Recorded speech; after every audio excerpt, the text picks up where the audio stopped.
Commander Park Min-ho felt the familiar weight of alien eyes on him as he stood at the back of the massive council chamber. The room stretched high above them, its walls made of some kind of crystal that made every sound echo. But today, those echoes carried mockery and contempt directed straight at him and his people. The Zephyrian ambassador rose from his seat, his bird-like features twisted in disgust. These aliens looked like giant peacocks, except their feathers could stand on. And when they got angry, right now those feathers were practically vibrating with annoyance.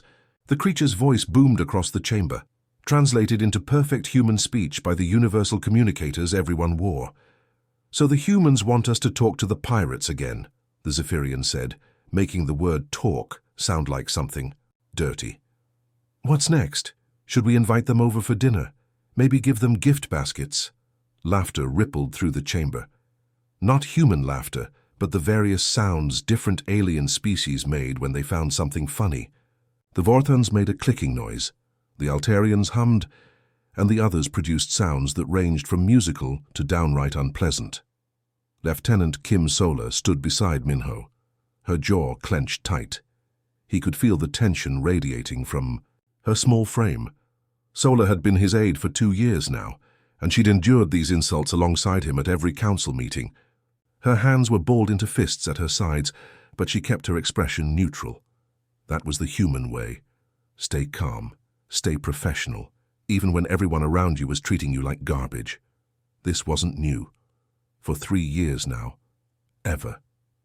Since humanity had been granted membership in the Galactic Council, they'd been the punching bag for every discussion about military action. The other species saw humans as weak, soft, unwilling to fight. Every time there was a problem that needed solving, the humans suggested negotiation, mediation, peaceful solutions.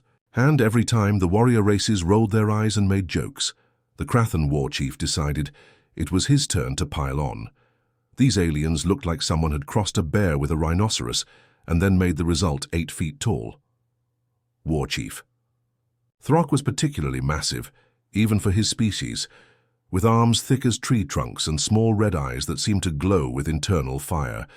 When he slammed his fist on his speaking podium, the sound echoed through the chamber like thunder. "My people have a word for beings who run away from every fight," Throk growled, his voice deep enough to feel in your chest. "We call them cowards." The word hung in the air like poison. Min-ho felt Sola tense beside him, probably fighting the urge to say something that would get them both in trouble.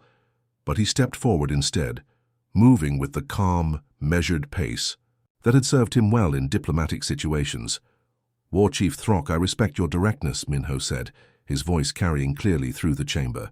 "But we humans prefer to think of it as strategic thinking. Every fight we avoid is resources we can save for when fighting truly becomes necessary." The Zephyrian's head tilted to one side, a gesture that looked almost comical, but was loaded with sarcasm. "When might that be exactly? Your species has been part of this council for 3 full cycles. In all that time, you haven't fired a single weapon in anger.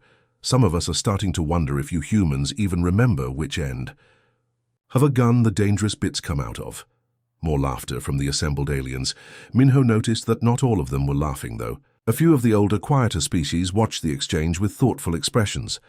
The ethereals, in particular, seemed more interested than amused, but they were in the minority. As the formal session ended and delegates began filing out of the chamber, Dr. Lee Ji-won made her way over to the human delegation.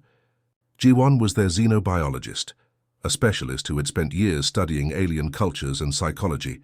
She was small even by human standards, barely 5 feet tall, but her mind was sharp as a laser.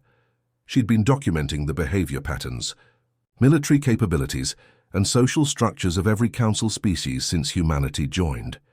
"They really don't get us at all," she said quietly, making sure her voice wouldn't carry to any nearby aliens. "They look at our caution and see fear. They see our careful analysis and think it's hesitation." Min-ho watched the last of the alien delegates leave, noting how they clustered in their own species groups. The Krathans stomped out in formation.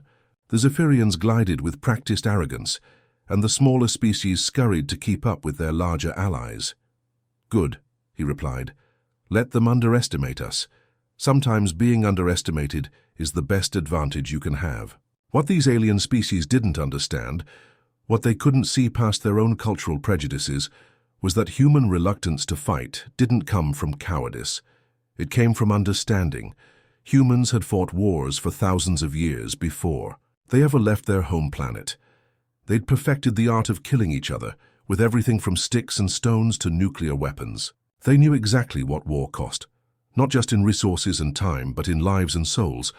While these alien cultures celebrated their warriors and glorified battle, humans remembered their own bloody history. They remembered World War I, where millions died in trenches for a few yards of mud. They remembered World War II, where entire cities were reduced to ash. They remembered Vietnam, Iraq, Afghanistan, and 100 other conflicts that had taught them the true price of violence. The other species saw war as glorious, as a way to prove strength and honor. Humans saw war as a tool, sometimes necessary, but always costly, always dangerous and always unpredictable. They preferred to exhaust every other option first, not because they were afraid to fight, but because they understood better than anyone else what fighting really meant. But explaining this to species who had never experienced total war, who had never had to rebuild their entire civilization from the ashes of their own violence, was nearly impossible. So the humans endured the mockery, the insults, the constant questioning of their courage. They stayed patient, stayed diplomatic, and waited, because they knew something the others didn't. They knew that someday, when the real test came, when something threatened not just one species or one system, but everything they'd all built together, the galaxy would need more than warriors. It would need survivors. And humans were very, very good at surviving. The emergency alert came through at 0347 hours, jolting Captain Han Kyung from his sleep aboard the scout ship Resilience. The message was brief but chilling. Colony Theta 7 had stopped responding to all communications. Complete radio silence from a world that housed over 2 million beings. Han rolled out of his bunk and made his way to the bridge, where his crew was already assembled. The Resilience was a small ship, built for speed and stealth rather than combat. It carried a crew of 12 humans whose job was to investigate the kinds of problems that bigger, more important ships couldn't be bothered with. Usually that meant checking on broken communication arrays or helping with minor technical issues on remote outposts. This felt different. "Set course for Theta 7, Han ordered, settling into his captain's chair. "Maximum speed." The journey took 18 hours. As they approached the colony world, Chief Engineer Choi Mirei monitored her instruments with growing confusion. "Captain, I'm not picking up any energy signatures from the surface. No power plants, no city lights, no ships in orbit. It's like the place is completely dead." But when they got close enough to use their high-resolution scanners, what they found was worse than death. The cities were still there, perfectly intact. The buildings stood exactly as they should. The streets were clean, even the vehicles sat parked in neat rows. But there wasn't a single living thing anywhere on the planet. "Run a deep scan," Han ordered, though he was already dreading what they might find. Mirei's hands flew over her console, her face growing paler with each reading. "Captain, this doesn't make sense. There's no organic matter anywhere on the surface. No people, no plants, no animals, not even bacteria. But all the buildings and machines are untouched." "Maybe they evacuated," suggested Navigator Kim Woojin, though his voice lacked conviction. 2 million people, without taking any of their belongings or vehicles? Mirei shook her head. "And look at this. Even their food stores are empty. Not destroyed, not scattered around, just gone. Like someone carefully removed every living thing from the planet and left everything else exactly where it was." Han felt a chill run down his spine. In 20 years of space service, he'd seen disasters, accidents, even pirate attacks. But this was something entirely different. This was precise, methodical, and absolutely terrifying. "Record everything," he ordered. "Full sensor sweep, detailed scans of the cities, atmospheric analysis, the works. Then we get this data back to Council headquarters immediately." As they worked, more reports began filtering in through the communication channels. Colony Gamma 12, silent. Research Station, Phoenix, no response. The mining operation at Kepler 442 gone dark. Within 6 hours, they had reports of 12 different worlds and installations that had simply stopped communicating. The Resilience was heading back to Council space when they got their first glimpse of what was responsible. Mireille was monitoring long-range sensors when she suddenly went rigid at her station. "Captain, you need to see this," she said, her voice barely above a whisper. On the main screen, a massive shape emerged from hyperspace near what used to be Colony. Beta 3. The ship, if you could call it that, was unlike anything in the galactic database. It was geometric, angular, made of some kind of dark material that seemed to absorb light rather than reflect it. The thing was enormous, easily 10 times the size of the largest Council battleship. As they watched in horrified fascination, smaller craft detached from the main vessel and descended toward the colony world. The process took exactly 4 hours and 17 minutes. When it was over, the ships returned to their mothership and the entire fleet vanished back into hyperspace. "Get me a communication link to the colony," Han ordered, though he already knew what they'd find. Beta 3 was silent. Just like all the others, Mireille had been recording everything, her instruments working overtime to gather data on these mysterious attackers. "Captain, look at these readings. The ships don't match any known technology. Their energy signatures are unlike anything we've seen before, and the way they move, it's too precise, too coordinated, like they're all controlled by a single intelligence." The time they reached Council headquarters, the attacks had spread across a dozen star systems. The intelligence analysts had already given the attackers a name: Devourers. It was grimly appropriate. Admiral Zhao Yunho, the senior human military officer, called for an emergency meeting with the Council's War Committee. Han found himself in the strange position of briefing some of the most powerful beings in the galaxy about an enemy that shouldn't exist.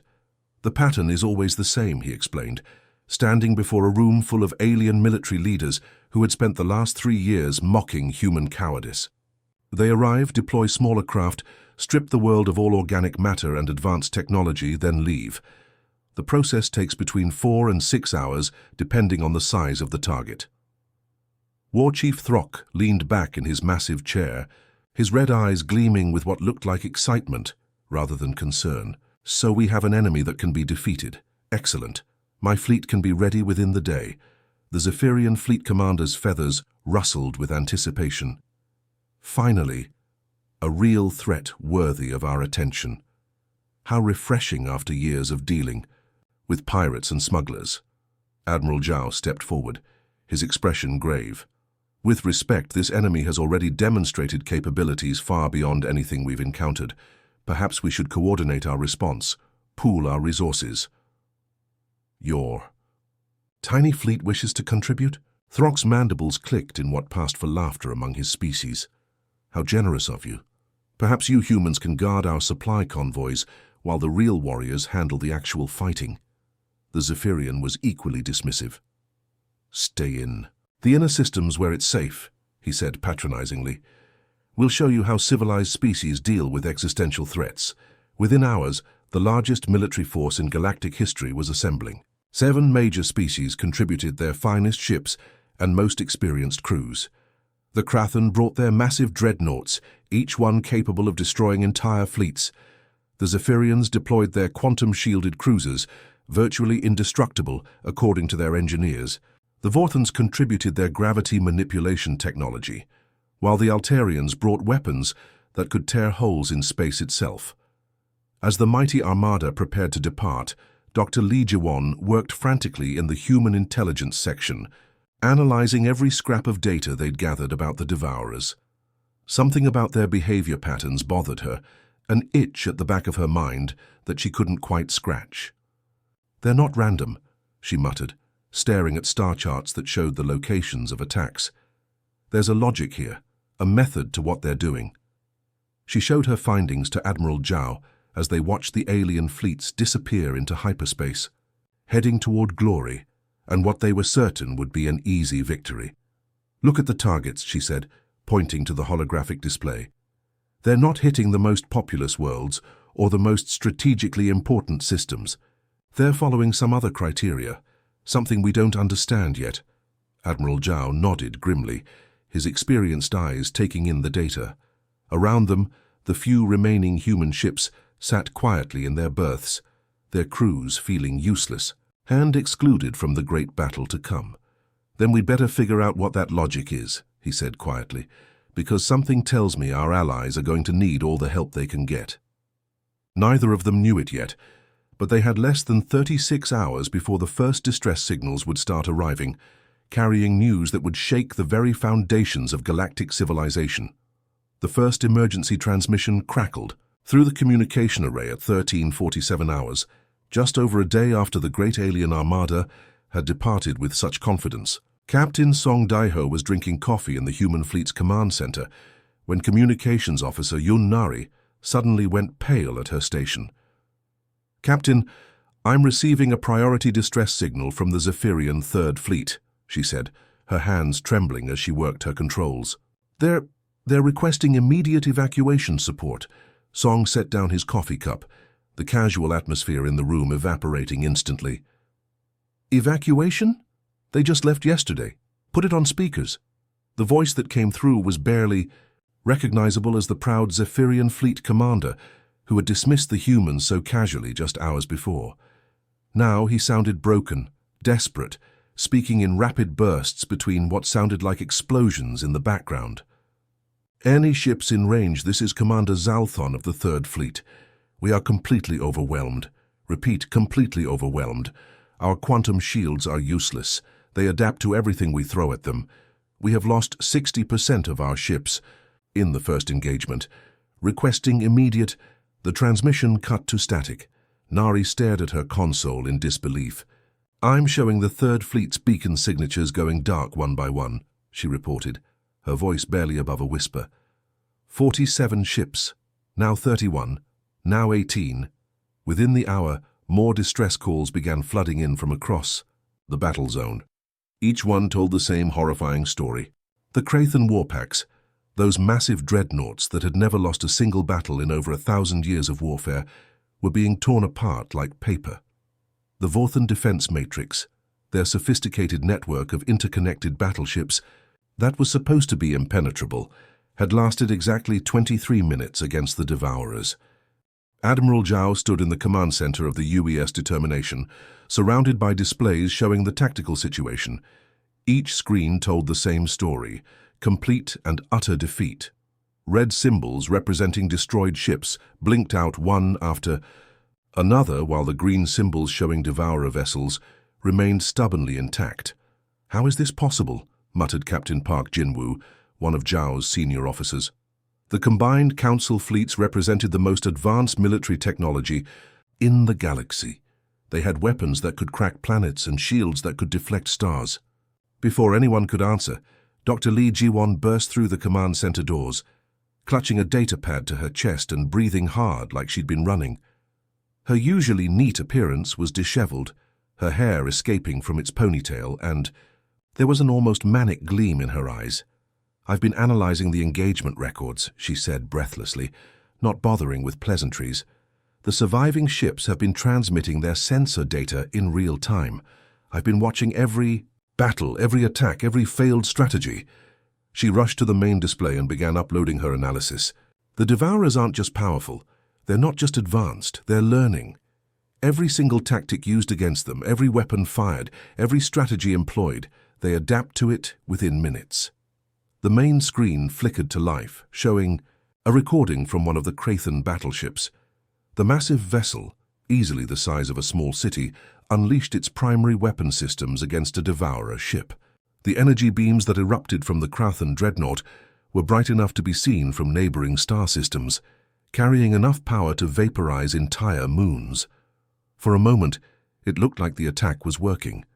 The Devourer vessel's hull buckled and twisted under the assault, sections of its dark material seeming to burn away. The Krathan crew could be heard cheering over the communication channel, but then something extraordinary happened. The damaged sections of the Devourer ship began to shift and flow like liquid metal. Within moments, the hull had reconfigured itself into an entirely new pattern. When the Krathan fired their weapons again, the beams simply bounced off harmlessly, as if the ship had become immune to that specific type of energy. 17 seconds, Lee said, her voice tight with controlled panic. That's how long it took them to adapt to the most powerful weapons in the Krathan arsenal. 17 seconds. She pulled up another recording, this one from a Zephyrian cruiser. The Zephyrians tried quantum disruption fields, weapons that attack matter at the subatomic level. Worked for exactly one shot. After that, the Devourers' hulls seemed to exist in a state of quantum uncertainty that made them immune to disruption. Lieutenant Kim Solar, who had been promoted to tactical officer after their previous analyst had suffered a nervous breakdown, studied the data with growing horror. "It's like watching a biological immune system work," she said slowly. "They encounter a threat, analyze it, and develop immunity almost instantly." More recordings played across the screens, each one showing the same terrifying pattern. The Vorthans. Gravitational weapons crushed 2 Devourer ships before the entire enemy fleet developed gravity-resistant hulls. The Altarians' space-folding torpedoes destroyed one target before the Devourers learned to exist in folded space themselves. As the hours passed, the scale of the disaster became clear. This wasn't just a military defeat, it was the complete collapse of galactic civilization's ability to defend itself. The Zephyrian homeworld, that proud center of art and culture, was being evacuated in panic. Billions of beings who had never known defeat were fleeing in whatever ships they could find. Captain Song received a personal message from War Chief Throk's flagship, or rather, from the escape pod that was all that remained of it. The massive Grauthan warrior who had called humans cowards was found floating in space, completely unresponsive. According to the medical report, he was physically unharmed but mentally shattered, his mind unable to process the total destruction of everything he'd believed about strength and honor. Emergency council sessions were being held through quantum communication links, with surviving leaders speaking from hidden bunkers and refugee ships scattered across the galaxy. The same aliens who had spent years mocking human diplomacy were now begging for sanctuary in the inner systems, the safe sectors they had assigned to humanity with such condescension. "We need a completely new approach," declared the Zephyrian, Minister of Defense during one of these emergency sessions. His once brilliant feathers were now dull gray with stress, and his voice carried none of its former arrogance. Something they haven't encountered before, something they can't adapt to. Admiral Zhao looked around the command center at his staff. There was Captain Han Kyung, the scout who had first encountered the Devourers. Dr. Li Jiwon, whose analysis had revealed the true nature of their enemy. Lieutenant Kim Solar, who understood tactics better than officers with decades more experience. Dozens of other humans who had been dismissed as weak, cowardly, unfit for real military service. For 3 years, they had endured mockery and contempt. They had been relegated to support roles, told to guard supply lines and stay out of the way, while real warriors handled the important work. Their preference for caution over aggression, analysis over action, had been seen as fundamental weakness. But now, as the galaxy's finest military forces lay in ruins and its greatest civilizations fled in terror, Admiral Zhao realized that human caution might be the only thing standing between the Devourers and total galactic extinction. "Maybe," he said quietly, his voice carrying across the suddenly silent command center. "It's time they learned what human caution has really been preparing for." Around him, his officers straightened with new purpose. They had spent years being underestimated, dismissed, ignored. Now, with the galaxy's survival hanging in the balance, it was finally time to show what humans could really do when everything depended on it. The UES Perseverance drifted silently through the darkness of space, its hull barely visible against the star field. Captain Park Jihan sat in his command chair, watching the sensor displays with the kind of calm focus that had made him one of humanity's most respected scout captains. Around him, his crew of 23 volunteers worked at their stations. With quiet efficiency, everyone in the galaxy thought they were flying to their deaths. "Dropping out of hyperspace in 30 seconds, announced Navigator Oseo Yun, her fingers dancing across her control panel. The young woman had volunteered for this mission despite having a newborn daughter waiting for her back on Earth. When asked why, she'd simply said that someone had to do it, and it might as well be her. The Perseverance emerged from hyperspace at the edge of the Centauri system, where 3 thriving human colonies had gone silent just a week earlier. What they found was a graveyard of worlds, their surfaces stripped clean of life, but their cities standing empty and pristine like museum displays of civilizations that no longer existed. Multiple Devourer signatures detected, O reported, her voice steady despite the fear that Captain Park could see in her eyes. 17 large vessels, possibly their main construction ships, dozens of smaller craft moving between the planets.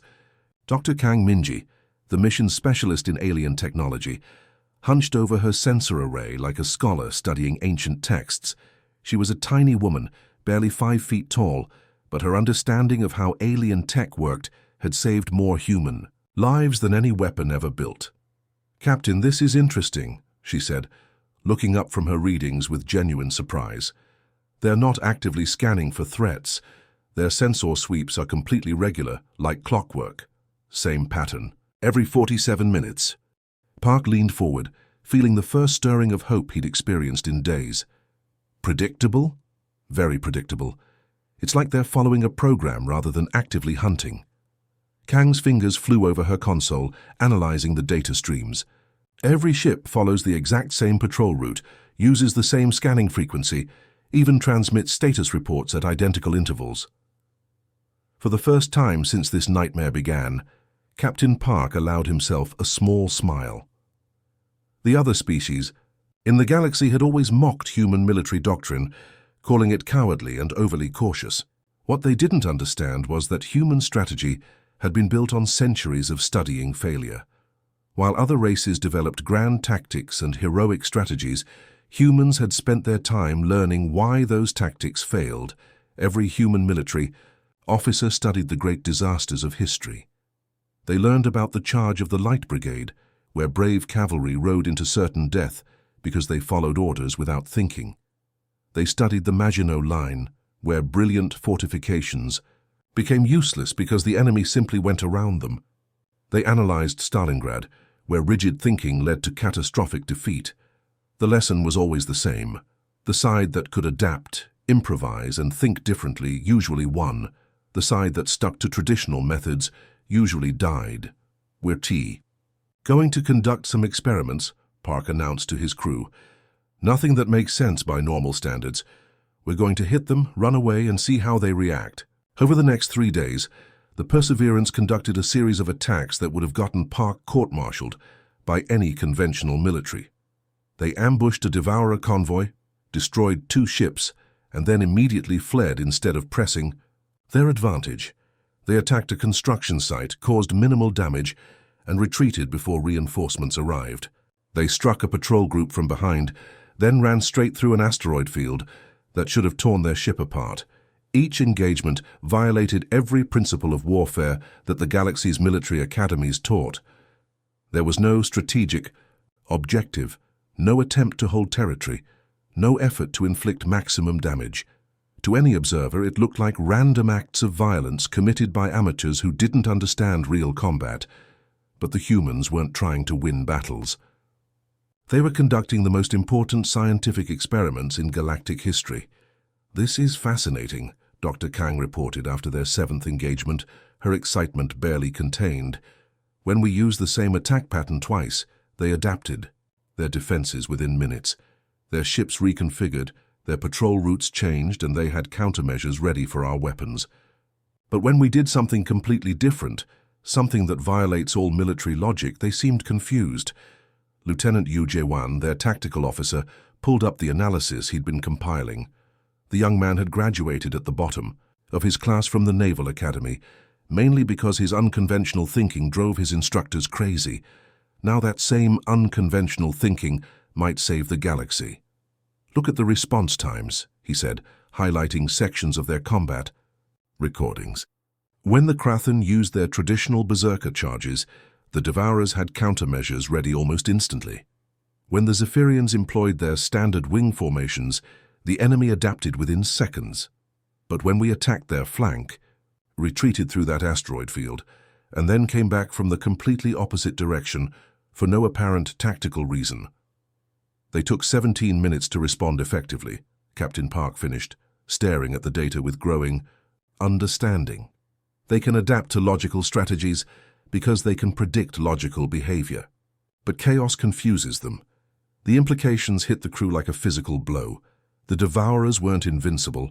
They weren't even particularly creative. They were incredibly advanced, impossibly powerful, but they were also fundamentally limited by their own perfection. They could counter any rational strategy because they understood rational thinking. But human irrationality, human chaos, human willingness to do things that made no sense, that was something they couldn't process. Back at the human fleet's headquarters, Admiral Zhao was assembling something that had never existed before in galactic history, a combined fleet that would fight using human tactics. The conference room was packed with survivors from the defeated alien fleets, officers who had lost everything and were desperate enough to try anything. "Forget everything you know about warfare," Admiral Zhao told the assembled group. "No formation, flying, no traditional tactics, no honor duels, no glorious charges, no textbook maneuvers." War Chief Throck, one of the few surviving Krathan commanders, shifted uncomfortably in his specially reinforced chair. The massive alien's red eyes were haunted by memories of his people's destruction, but his warrior's pride still rebelled against what the humans were suggesting. "This goes against everything we believe about warfare," he rumbled, his deep voice filled with uncertainty. "Honor in battle, courage in the face of the enemy, standing firm against impossible odds. These are the foundations of military service." Dr. Li Jiwon stepped forward, her small frame dwarfed by the towering aliens around her, but her voice carried absolute authority. "Your beliefs got your fleets destroyed," she said with brutal honesty. "Our cowardice kept us alive long enough to find their weakness." The room fell silent. These were beings who had spent their entire lives believing in the glory of battle, the honor of combat, the importance of following proper military protocol. Now, a human scientist, half their size, was telling them that everything they believed was wrong. Captain Park's voice crackled through the communication system as he transmitted his final report from the Perseverance. "They're not just machines," he said, his words carrying across light years to reach the desperate fleet commanders. "They're logical machines. They understand strategy, tactics, cause and effect. But they can't understand why anyone would retreat when they have the advantage, or attack when defeat is certain. They can't process actions that defy military logic." Admiral Zhao looked around the room at the survivors of a dozen different military traditions, all of them brought low by their adherence to rational thought. "That gap in their logic," he said quietly, "that's where we hit them. Not with superior firepower or advanced technology, but with the one thing they can't adapt to: pure, chaotic, human unpredictability." For the first time since the war began, the aliens in the room began to understand why humans had seemed so cowardly. It wasn't fear that had held them back. It was preparation for a kind of warfare that no one else could even imagine. The massive space battle was about to begin, and Admiral Zhao had made a decision that shocked everyone in the galaxy. He was going to throw away every rule that military commanders had followed for thousands of years. His fleet moved toward the Devourer ships in what looked like complete madness, vessels flying in crazy patterns, attacking from directions that made no sense, and sometimes retreating when they should have been advancing. Captain Lim Heejin sat in the command chair of her mixed squadron, watching her screens show a wild mix of human destroyers and Zephyrian fighters moving like they had all lost their minds. The Zephyrian pilots, who prided themselves on perfect military formation, were struggling to understand why they were being ordered to fly in such chaotic patterns. "Listen up, everyone," Captain Lim broadcast to all the pilots under her command. "Today we're going to do something that goes against everything we've ever learned about space combat. If a move makes perfect sense, don't do it. If something seems completely stupid but might actually work, do it right away. The enemy has been studying our tactics for months, learning from every battle we've fought. Today we're going to give them something they've never seen before." The Devourer fleet approached with their usual mechanical perfection, Their ships moved in precise formations, each vessel positioned exactly where their computer calculations said it should be. They had adapted to human tactics, Zephyrian speed, and Corvan firepower. Their artificial intelligence had studied every battle strategy used by organic species for the past century. They were ready for anything logical, anything predictable, anything that made military sense. But they were not ready for what happened next. Lieutenant Commander Park Soon-ho was piloting one of the lead attack ships when he suddenly stopped firing his weapons entirely. Instead of continuing his assault, he began broadcasting classical Earth music directly at the Devourer vessels. The beautiful sounds of violins and pianos filled the space between the fleets, completely confusing the enemy. Artificial intelligence systems. The Devourer ships actually stopped their attack for several seconds. Their computers tried to analyze this new tactic, searching their databases for any logical reason why an enemy would broadcast music during a battle. Those few seconds of hesitation were exactly what the human fleet needed. It's working perfectly. Dr. Lee reported from the main command ship, watching her instruments carefully. The Devourer adaptation systems are taking much longer to respond. Their computers can't predict chaos because chaos has no pattern to learn. They're trying to find logic where none exists. Admiral Zhao smiled grimly as he watched the battle unfold. His ships were performing maneuvers that would have gotten him court-martialed in peacetime, attacking their own positions, flying straight into asteroid fields, and sometimes just spinning in circles while firing randomly. But every crazy action was buying them precious time as the Devourer systems struggled to adapt. However, everyone knew this strategy could not last forever. The Devourers were incredibly advanced machines, and eventually they would find ways to adapt even to complete unpredictability. The human fleet needed to strike a decisive blow while they still had the advantage of confusion. Captain Kim Jae-min stepped forward and volunteered for what everyone knew would be a suicide mission. His ship, the UES Defiance, would make a direct assault on the main Devourer command vessel. There would be no clever tricks, no complex strategy, just pure, desperate courage driving straight into the heart of the enemy fleet. War Chief Throk, the massive Corvan warrior who had initially dismissed humans as cowards, watched the attack plan with growing amazement. "This plan is completely insane," he rumbled in his deep voice. Then, with something that sounded almost like respect, he added, "Which is also exactly why the Devourers will never see it coming." The final attack began with every remaining human ship providing the most chaotic cover possible. They performed impossible maneuvers that defied physics, attacked their own positions to create confusion, and generally violated every principle of space warfare that had been developed over millions of years. Some ships flew backwards while shooting, others spun like tops while broadcasting random radio signals, and a few actually started ramming into space debris just to create more chaos.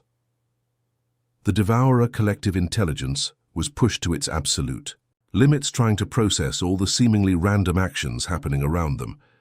Their computers worked frantically to find patterns, to predict what would happen next, but there were no patterns to find. In those crucial seconds, while their systems were overloaded with impossible data, Captain Kim's ship broke through their defensive lines. "All ships, this is the Defiance." Captain Kim's voice came over the communication channels as his vessel's hull began to crack under intense enemy fire. "We're sending the command codes now to disable their main systems. Every ship from every HFY species. Hit them with everything you have all at the same time." The final battle lasted exactly 18 minutes. When the smoke cleared and the energy weapons stopped firing, the entire Devourer fleet had been reduced to floating debris. Captain Kim and his crew were gone, having sacrificed themselves to give everyone else the chance they needed to win. In the quiet aftermath, as rescue ships searched through the wreckage for survivors, War Chief Throk approached Admiral Zhao. The massive alien's red eyes, which had once shown only contempt for humans, now held a completely different expression. "My people called your species cowards when you first arrived in our galaxy," he said quietly, his voice filled with newfound understanding. "We were completely wrong about you. Real courage is not about having no fear. It's about doing what needs to be done even when you're terrified. And sometimes the bravest thing anyone can do is to be the only one willing to try something when everyone else has given up hope. Admiral Zhao looked out at the wreckage floating in space around them, the remains of humanity's first major space battle. They had won not because they had better weapons or more advanced technology than their enemies, but because they possessed something that no machine could ever replicate: the beautiful, chaotic, completely unpredictable nature of human courage and determination. The galaxy would never underestimate humanity again.